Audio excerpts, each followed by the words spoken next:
Elementos químicos.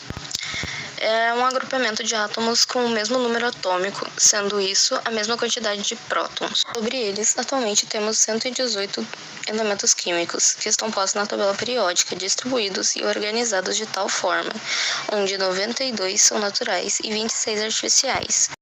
Todos esses elementos estão presentes na tabela periódica. São representados por uma sigla com a primeira letra maiúscula e a seguinte minúscula. E também se indicam informações importantes, como o número atômico, a massa atômica e a distribuição eletrônica. Tá, mas e sobre a distribuição na tabela?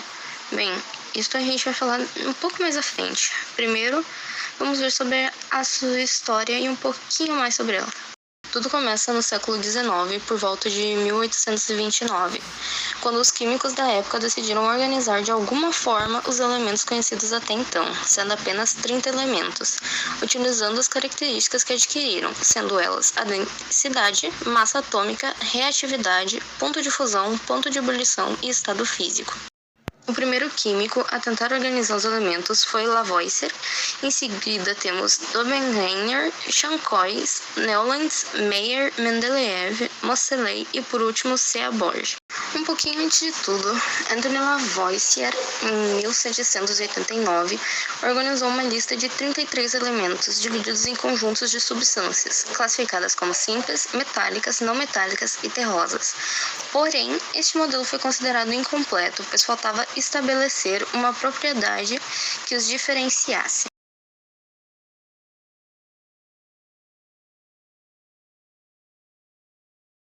Triades de Dobereiner, 1780-1849. Em 1829, surgiu o modelo de triades de Dobereiner, do químico alemão Johann Wolfgang Dobereiner.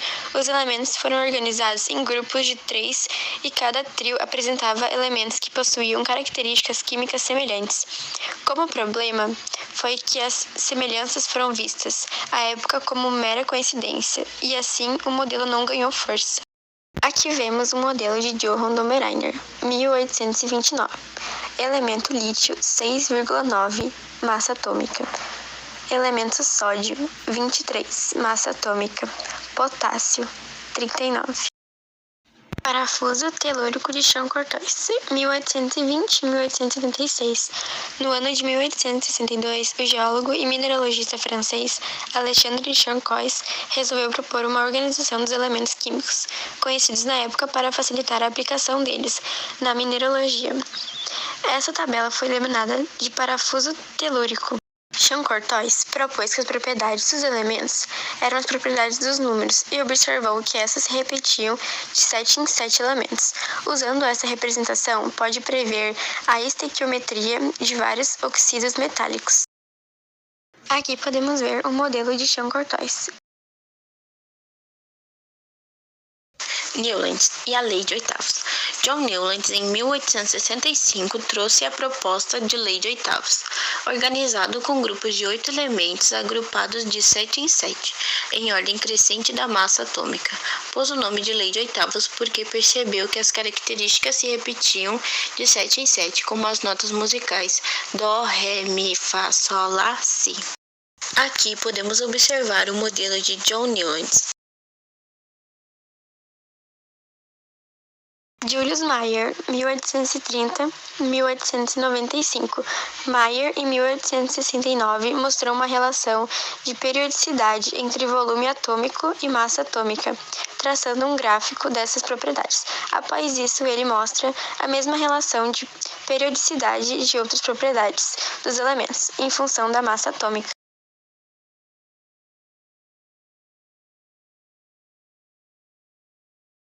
Dmitry Mendeleev foi um dos principais químicos, pois organizou os elementos na forma da tabela periódica atual, colocando-os de ordem crescente de massa atômica. Ele criou uma carta para cada um dos 63 elementos conhecidos, até então, onde dentro de cada continha o símbolo do elemento, a massa atômica e suas propriedades.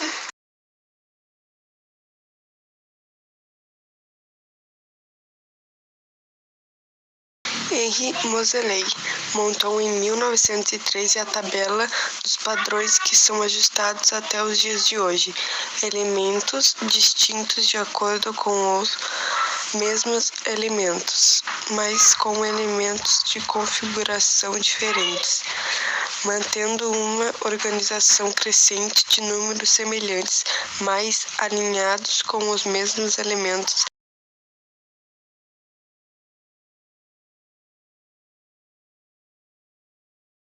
Glanzia-Burg, em 1912 e 1999.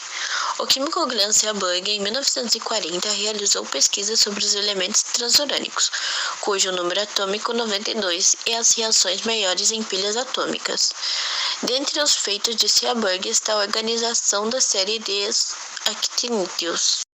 Aqui podemos ver o modelo de Glanzia-Burg em 1940. Tabela periódica atual. A nova tabela periódica possui 118 elementos químicos, 92 naturais e 26 artificiais. Organizada por Henri Moseley em 1913 com a ordem de número atômico reorganizada por Mendeleev.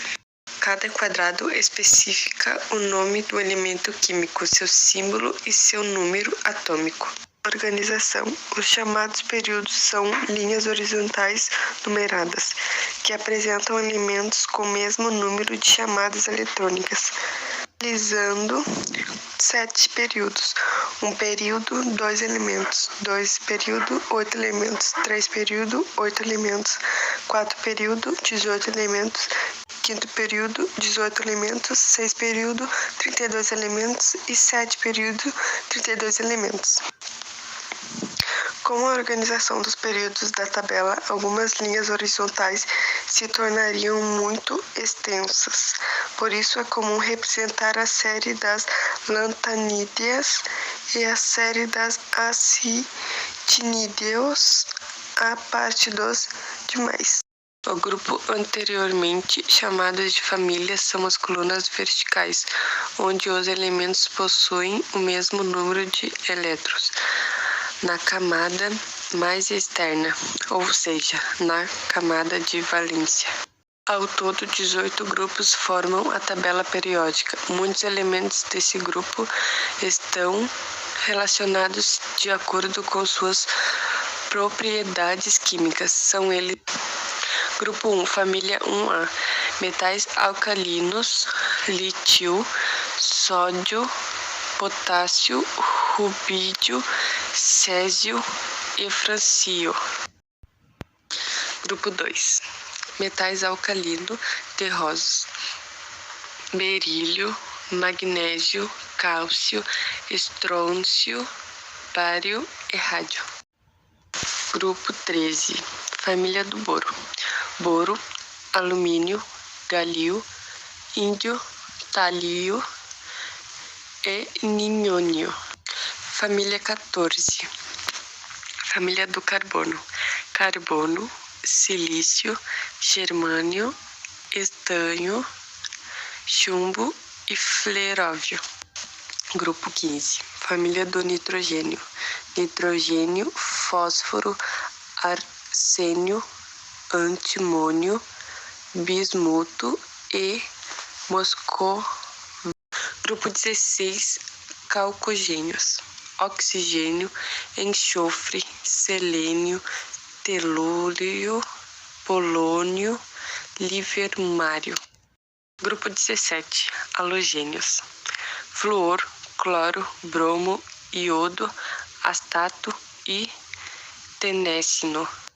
Grupo 18, gases nobres, hélio, neônio, argônio, criptônio, xenônio, radínio e oganesônio. Os elementos de transição, também chamados de metais de transição, ocupam a parte central da tabela.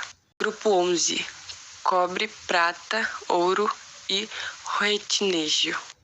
Grupo 12, zinco, cadmio, mercúrio e comernício.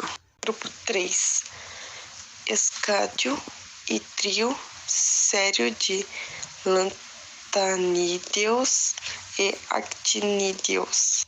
Grupo 4, titânio, zircônio, hafnio e rutherfórdio. Grupo 5, vanádio, nióbio, tantalo e dubínio. Grupo 6, cromo, molibínio, tungstênio e ciabórgio. Grupo 7, manganês, tecnécio, rênio e bórrio. Grupo 8, ferro, rutênio, ósmio e rácio. Grupo 9, cobalto, ródio, irídio e metinério. Grupo 10, níquel, paládio, platina, darmstádio.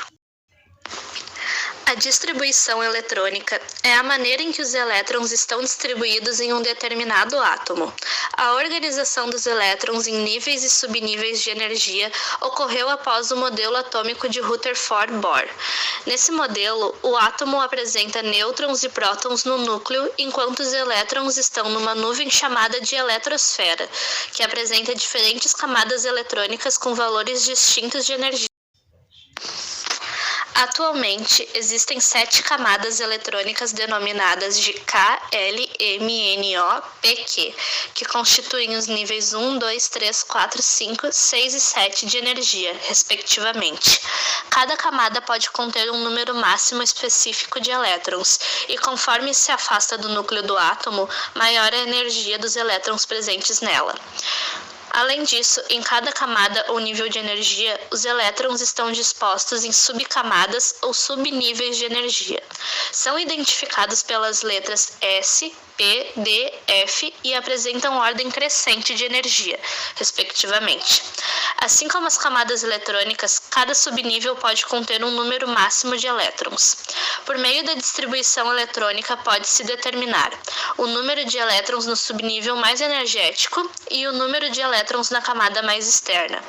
O subnível mais energético é o último subnível a ser preenchido, enquanto a camada mais externa representa a camada de valência do átomo, uma vez que se localiza mais distante do núcleo. Para facilitar, o químico norte-americano Linus Carl Pauling elaborou uma representação que permitiu a visualização da distribuição eletrônica e dos níveis crescentes de energia. Esse diagrama é conhecido como diagrama das diagonais ou diagrama de Pauling, e as setas em sentido diagonal mostram a ordem em que ocorre o preenchimento em forma crescente da energia dos subníveis e camadas eletrônicas. Para realizar a distribuição eletrônica dos elétrons dos átomos, segue-se o diagrama de Pauling de acordo com a orientação das setas presentes nas diagonais. Cada subnível é preenchido com o número máximo de elétrons permitidos nas camadas eletrônicas, até se atingir o número de elétrons do átomo. Os íons são formados durante processos reacionais, sendo que a propensão a se tornarem cátions ou ânions dependerá de duas grandezas: a energia de ionização e a afinidade eletrônica. Geralmente, os átomos possuem o mesmo número de prótons e elétrons. Na maioria dos casos, o íon é formado a partir da perda ou ganho de elétrons em um átomo. Há casos em que o número de prótons é modificado, mas isso é extremamente raro. De um modo geral, a principal função dos eletrólitos chamados de íons em uma solução aquosa no corpo humano é manter o equilíbrio osmótico dentro das células, ou seja, manter o equilíbrio químico de uma solução. Íons podem se ligar por meio de uma junção química chamada de ligação iônica de grande força e atração.